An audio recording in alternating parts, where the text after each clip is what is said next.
Rising interest rates are causing people to receive an uncomfortable phone call from their mortgage lenders. If you have static payments on a variable interest rate, you want to pay attention to this video.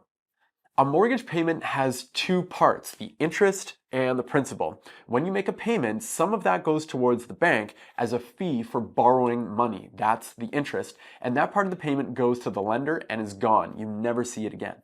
The other part is a repayment of what you borrowed. That's the principal. With each payment, you chip away at the total amount that was loaned to you so that in 25 years or whatever, you've paid back that loan and you own the home outright. Your interest rate can either be fixed, where you pay the same interest for a period of time, or variable, where the amount of interest you pay changes as rates swing up or down. There are two different payment types when you have a variable interest rate, one where the payment is static and one where the payment changes when the interest rate changes.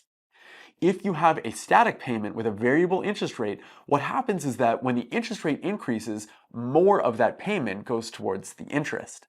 Think of a scale that starts off with the interest and the principal in balance. If the interest portion goes up, then the principal portion has to go down to keep that total payment the same.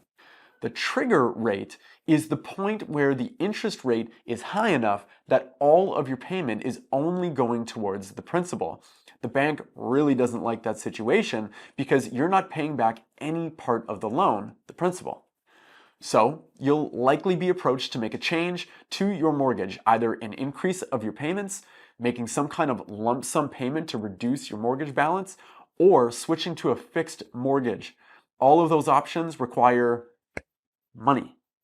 One way to figure out your trigger rate is to read your mortgage documents. It'll be in there in black and white.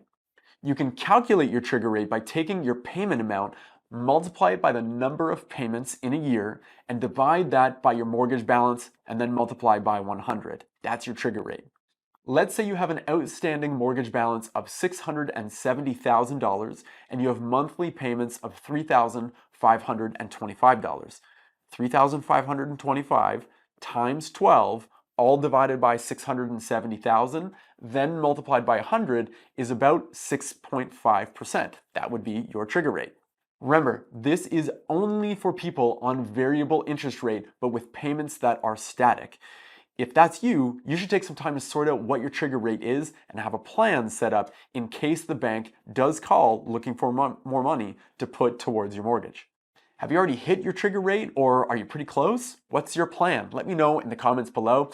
And don't forget to smash that like button and subscribe to the channel so that you don't miss great videos like this one in the future.